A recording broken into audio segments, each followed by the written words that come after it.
जय हिंद। आज हम पढ़ेंगे आर्टिकल 21 के बारे में। इससे पहले जो है वीडियो चैनल पर आ चुका है, आप लोग जो है प्लेलिस्ट में जाकर देख सकते हैं, या इसका जो लिंक है डिस्क्रिप्शन में दे दिया जाएगा। सबसे पहले देखते हैं आर्टिकल 21 क्या कहता है। इसमें कह रहा है कि किसी व्यक्ति का जीवन है, व्यक्ति की स्वतंत्रता जो है वो जो है विधि के द्वारा स्थापित प्रक्रिया से ही रोक सकते हैं। केवल विधि के द्वारा स्थापित प्रक्रिया, यानी कि किसी व्यक्ति का जीवन जो है वो विधि के द्वारा स्थापित प्रक्रिया से ही रोक सकते हैं, अन्यथा नहीं रोका जा सकता है। न तो उसे व्यक्ति रोक सकता है, न ही जो उसे कानून के तहत रोका जा सकता है। देखिए अब विधि के द्वारा स्थापित प्रक्रिया क्या है। कोई भी जो कानून लागू होगा, यानी कि कोई भी किसी व्यक्ति की स्वतंत्रता जो है वो कानून लागू करके, यानी कि कोई भी एक्ट पारित करके जो है उसे रोक सकेंगे। सबसे पहले जो है वो लोकसभा में पारित होगा, फिर राज्यसभा में, फिर राष्ट्रपति के द्वारा साइन होगा उस पर, और फिर जो है वो पूर्णतः कानून बन जाएगा। उसके माध्यम से जो है किसी व्यक्ति की जो है स्वतंत्रता को हम रोक सकते हैं। लेकिन इसमें जो है सुप्रीम कोर्ट जो है अपना हस्तक्षेप कर सकता है, क्योंकि जो है कोई गलत कानून न बना दे। जो है विधि के द्वारा स्थापित प्रक्रिया से मान लीजिए किसी व्यक्ति को थप्पड़ मार दिया, तो उसके तहत जो है न तो विधि के द्वारा स्थापित प्रक्रिया से जो उसके लिए कानून बना देगा कि इसके तो थप्पड़ मारने से जो है फांसी होगा, तो क्या है एक तरह से यह कानून, यह एक तरह से क्या है, यह गलत है। तो इसीलिए न्यायालय जो है अपना हस्तक्षेप दे सकता है उसमें, यह देखने के लिए यह जो कानून बना है वह सही है या नहीं है। तो ये जो है क्या है, विधि के द्वारा स्थापित तरीके से हम किसी को रोक सकते हैं। लेकिन जितना भी आर्टिकल का मेन थीम है वो जो है क्या है, व्यक्ति के जीवन जीना, यानी कि उसकी स्वतंत्रता। सबसे पहले देखते हैं कि जीवन का जो यहाँ पर दो अर्थ लिया गया। सबसे पहले देखते हैं कि सीमित अर्थ क्या है। इसका दो अर्थ लिया गया, सीमित अर्थ व्यक्ति का सीमित अर्थ, और एक गरिमापूर्ण जीवन, यानी कि गरिमा एक व्यापक अर्थ लिया, एक सीमित अर्थ। तो सबसे पहले आया AK गोपालन केस 1950 में, इसमें सीमित अर्थ लिया गया।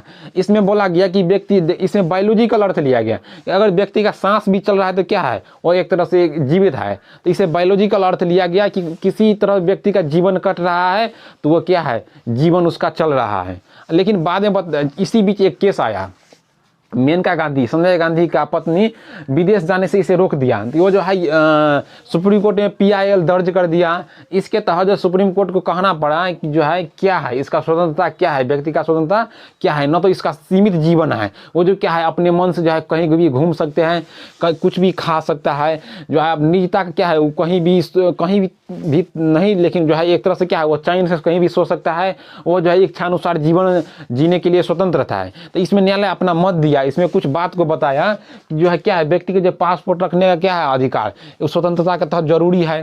विदेशी यात्रा करना क्या है, उसका फंडामेंटल राइट घोषित कर दिया। इसमें स्वच्छ पर्यावरण, इसे हम केस बाय सारे को डिटेल में जानेंगे, कब क्या हुआ, किसके तहत जो है क्या बोला गया, कौन केस में क्या बोला गया। सबसे पहले देखते हैं कि MC मेहता केस आया स्वच्छ पर्यावरण के लिए। यह दिल्ली में प्रॉब्लम आया था कि दिल्ली जो है क्या है, एक तरह से जो है प्रदूषण से ग्रसित हो रहा है। तो इसी बीच सुप्रीम कोर्ट में केस गया, MC मेहता केस, कि व्यक्ति के जो है गरिमापूर्ण जीवन जीने के लिए क्या है, यह जो हनन हो रहा है, व्यक्ति के गरिमापूर्ण जीना जो है जीवन एक हनन हो रहा है। तो इसमें बताया सुप्रीम कोर्ट की यह ठीक है, व्यक्ति जो क्या है स्वच्छता से जीना क्या है, उसका जो है मौलिक अधिकार है। तो इसी केस में बताया था कि स्वच्छ पर्यावरण जो है व्यक्ति के लिए जरूरी है। इसी में जो है कई गाड़ियों को बंद कर दिया, जैसे जो बहुत धुआं दे रहे थे। इसी के तहत क्या है कि पोल्यूशन भी फेल है गाड़ी का, तो उसे जो है गिरफ्तार कर लिया जाता है इसी केस के माध्यम से। यह इस केस के माध्यम से पहले भी हो रहा था, लेकिन इस केस के माध्यम से जो है बहुत गाड़ियों को बंद किया गया दिल्ली में। तो क्या है, स्वच्छ पर्यावरण व्यक्ति के लिए जरूरी है, उसका मौलिक अधिकार बन चुका है अभी। अब देखते हैं यहाँ पर कि निजता का अधिकार का मामला तब आया जब जो है आधार कार्ड बनना चालू हुआ था। इसमें जो है पुट्टा स्वामी नामक व्यक्ति हाई कोर्ट का रिटायर्ड जज थे, 91 वर्ष था उसका। वो जो क्या है, जब एक निजता का अधिकार का मामला समझा तो वो सुप्रीम कोर्ट ने PIL दर्ज कर दिया, यानी कि केस कर दिया। उसने बताया कि जो आधार कार्ड जो है व्यक्ति का निजी जीवन का जो है हनन कर रहा है, सारा जो है व्यक्ति का जो है वो सरकार को यह रिपोर्ट दे रहा है। तो इसमें न्यायालय अपना मत दिया कि यह जो है जरूरी है, इसे देश के लिए जो है इससे क्राइम रुक सकता है देश में। यह क्या है, एक पॉजिटिव वे में बन रहा है। लेकिन इसमें बताया कि जो है व्यक्ति के निजी जीवन को जो है आप खगोर नहीं सकते, एक तरह से हनन नहीं कर सकते हैं। जैसे किसी व्यक्ति का मोबाइल का पासवर्ड नहीं पूछ सकते हैं, कोई भी कॉल रिकॉर्डिंग है तो उसको जो है किसी के साथ शेयर नहीं कर सकते हैं, उसको वायरल नहीं कर सकते हैं। ये क्या है, निजता का अधिकार के तहत आता है। इसी बीच केस आया, दिल्ली का एक महिला थी, सुप्रीम कोर्ट में चली गई। क्यों चली गई? क्योंकि उसका पति जो है वो दुबई रात में कहीं चैटिंग कर रहा था। महिला, उसका पति पूछा तुम कहाँ चैटिंग कर रहे हो, तो इसी के तहत जो है वो चली गई सुप्रीम कोर्ट में कि देखिए ये मेरा जो है निजता का हनन कर रहा है। सुप्रीम कोर्ट अपना निर्णय सुनाए कि देखिए किसी भी व्यक्ति है, चाहे वो पति हो या चाहे पत्नी हो, जो है किसी व्यक्ति का निजता का हनन नहीं होना चाहिए। लेकिन हाँ, अगर पति जो है पत्नी से दुख है किसी के अफेयर के लेके, या पति ही पत्नी से दुख है, तो क्या है वो जो है धारा 378 के तहत जो है वो डिवोर्स कर सकता है। ये था निजता का अधिकार। अब देखते हैं कि शक्ति वाहिनी केस आया 2018 में, इच्छानुसार जीवन साथी चुनने का अधिकार। यह क्यों आया कि हरियाणा के एक ठो समिति है, खाप समिति, यह जो है अंतर्राष्ट्रीय जाति जो है विवाह करने के लिए कट्टर है। यहाँ पर क्या होता है कि आप किसी को कत्ल कर सकते हैं, वह बर्दाश्त कर सकता है, लेकिन जो है यह अंतर्जातीय विवाह करने से जो है खाप नफरत करता है, साफ नफरत करता है। तो इसीलिए यहाँ पर शक्ति वाहिनी केस आया कि देखिए गरिमापूर्ण जीने से जो है क्या है व्यक्ति को हनन कर रहा है। तो इस केस को भी सुप्रीम कोर्ट ने अपना लिया और इसे जो है मौलिक अधिकार घोषित कर दिया कि इच्छानुसार जीवन साथी चुनने का अधिकार भी व्यक्ति का क्या है एक मौलिक अधिकार बन चुका है। ये 2019 यूपीएससी में क्वेश्चन आ चुका है पीटी में। अब देखते हैं कि इसी बीच एक मामला आया आर्टिकल 377 यानी कि 377 धारा समलैंगिकता का मुद्दा। अब समझते हैं कि समलैंगिकता के मुद्दा क्या है। इसमें अप्राकृतिक यौन संबंध के तहत अगर कोई व्यक्ति अप्राकृतिक यौन संबंध के तहत जो है दोषी ठहरा जाएगा तो उसे जो क्या है 10 वर्ष मिनिमम 10 वर्ष उसे कारावास का सजा दिया जाएगा, या आजीवन भी दे सकता है अधिकतम, लेकिन मिनिमम 10 वर्ष होगा। समलैंगिकता क्या है कि नाबालिग के साथ यौन संबंध, नाबालिग के साथ यौन संबंध बनाएंगे तो आप समलैंगिकता का तहत आएगा। किसी पशु के साथ आप यौन संबंध बनाएंगे तो आएगा इसमें। समान लिंग के साथ समान जो सेक्सुअल व्यवहार करेगा यानी कि यौन संबंध बनाएगा तो वो भी क्या है समलैंगिकता के तहत आएगा।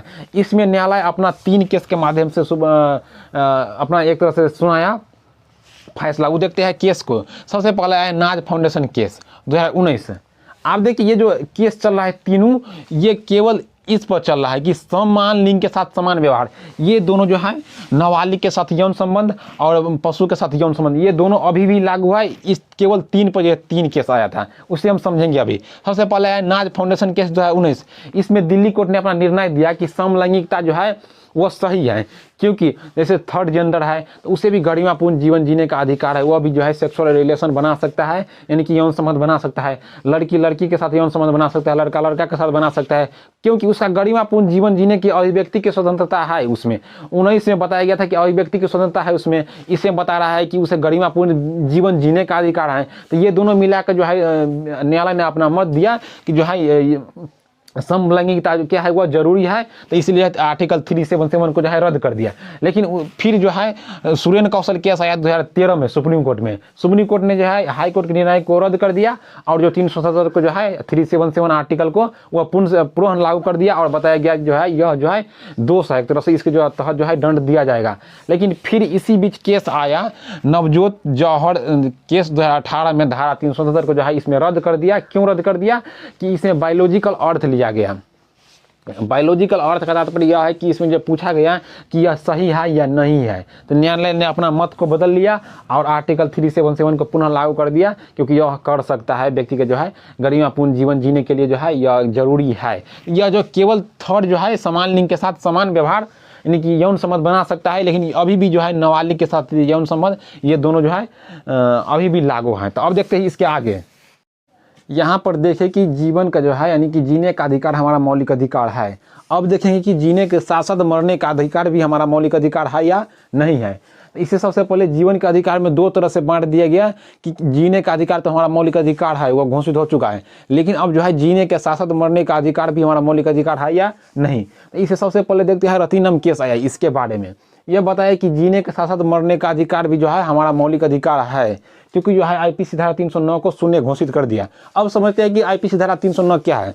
अगर कोई व्यक्ति आत्महत्या का प्रयास करेगा, अगर वह बच जाएगा तो आईपीसी धारा 309 के तहत जो है उसे दंड यानी कि दंड दिया जाएगा। तो यही है आईपीसी धारा 309। इसे क्या कर दिया, शून्य कर दिया, क्योंकि जो यहाँ पर बताया गया रतिनम केस में कि जीने का अधिकार के साथ साथ मरने का अधिकार भी हमारा मौलिक अधिकार है, हम अपने अनुसार जो है कभी भी मर सकते हैं। ये क्या है रतिनम केस। लेकिन उसके बाद आया ज्ञान कौर केस 1996 में।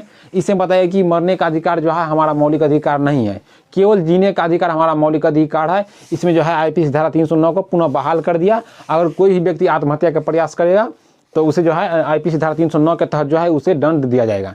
तो इतना समझ लिए। अब आया कि क्यों इसे दंड मरने का अधिकार हमारा मौलिक अधिकार नहीं होना चाहिए, क्यों होना चाहिए, यहाँ देखते हैं। मेंटल हेल्थ केयर केस 2017 के द्वारा जो है संसद ने इसे आत्महत्या का जो है इसे बहाल कर दिया, आत्महत्या के प्रयास को जो है इसे बहाल कर दिया 309, क्योंकि आत्महत्या का प्रयास करेगा व्यक्ति तो जो है उसे दंडनीय कारावास दिया जाएगा।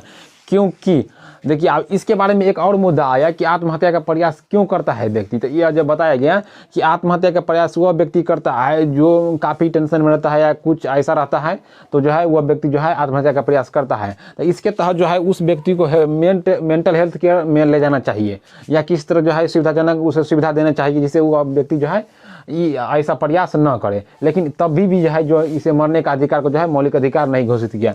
बाद में देखते हैं कि दया मृत्यु और इच्छा मृत्यु, यहाँ पर आया कि जब मृत्यु का बात आया, जीने का अधिकार तो देख लिया हम, अब यहाँ मृत्यु की बात आया, तो यहाँ जो है दया मृत्यु और इच्छा मृत्यु की बात किया गया। देखिए यहीं पे यूथेनेसिया का बात किया गया। अब समझते हैं कि यूथेनेसिया क्या है। यदि कोई व्यक्ति असाध्य रोग से पीड़ित है, कोई व्यक्ति असाध्य रोग से पीड़ित है, कष्ट से बचने के लिए अगर उसे जो है मृत्यु दे दिया जाता है, यानी कि उस पर से छाया हटा लिया जाता है। जैसे कोई व्यक्ति जाए, देखिए कोई व्यक्ति बहुत कष्ट से जी रहा है, अगर उस व्यक्ति से जिस दवाई से वो जी रहा है वह दवाई जो उसे बंद कर दिया जाता है तो यह कहलाता है यूथेनेसिया। अब समझ लीजिए यूथेनेसिया, इसमें जो बताया गया कि दया मृत्यु और इच्छा मृत्यु, तो हमारे संविधान में जो है यानी कि हमारे देश में जो है इच्छा मृत्यु नहीं है, ये दया मृत्यु है। दया मृत्यु जो है हम दे सकते हैं व्यक्ति को। अब समझते हैं कि दया मृत्यु सबसे पहले आया अरुणा शानबाग केस 2011 में। अरुणा शानबाग जो है वह बम्बई में डॉग के हॉस्पिटल में नर्स थी, इसे जो है रेप कर दिया गया, तो ये जो है कोमा में चली गई। तब यह जो है बहुत दिनों तक कोमा में रहने के बाद जो है यह IPIL या सुप्रीम कोर्ट में कि बताया गया कि दया मृत्यु या इच्छा मृत्यु होना चाहिए व्यक्ति का या नहीं होना चाहिए। तो सुप्रीम कोर्ट ने इसे दो कैटेगरी में बांट दिया कि एक्टिव मृत्यु और पैसिव मृत्यु। एक्टिव मृत्यु क्या है, यह जो है मांगे जाने पर मृत्यु, यानी एक्टिव मृत्यु, कोई व्यक्ति अपनी मृत्यु को मांगता है कि हमें मौत दे दो, तो क्या है एक्टिव मृत्यु। और पैसिव मृत्यु यह है कि जीवन रक्षक प्रणाली हटा लिया जाए, मतलब कोई व्यक्ति असाध्य रोग से पीड़ित है, जो व्यक्ति वो जो दवाई से जी रहा है उसे जो बंद कर, हम उसे मार नहीं रहे हैं, जो दवाई से वो जी रहा है उसे हम केवल बंद कर रहे हैं, तो ये क्या है पैसिव मृत्यु है, दया मृत्यु है एक तरह से। तो ये जो है हमारे संविधान हमारे देश में है पैसिव अभी लागू है, लेकिन एक्टिव नहीं लागू है। भारत में यह जो है एक्टिव मृत्यु नहीं लागू है, लेकिन नीदरलैंड, कनाडा, बेल्जियम में अभी भी यह लागू है, इच्छा मृत्यु जो है वो ले सकता है, लेकिन भारत में नहीं। फिर अमेरिका में भी नहीं है, लेकिन वहाँ के स्टेट में कैलिफोर्निया, वाशिंगटन में क्या है वहाँ पर पैसिव मृत्यु जो है वो लागू, लेकिन अमेरिका में लागू नहीं है। तो अब देख लीजिए यहाँ तक आ गया, लेकिन इसी में एक और केस आया common cause VS union of India.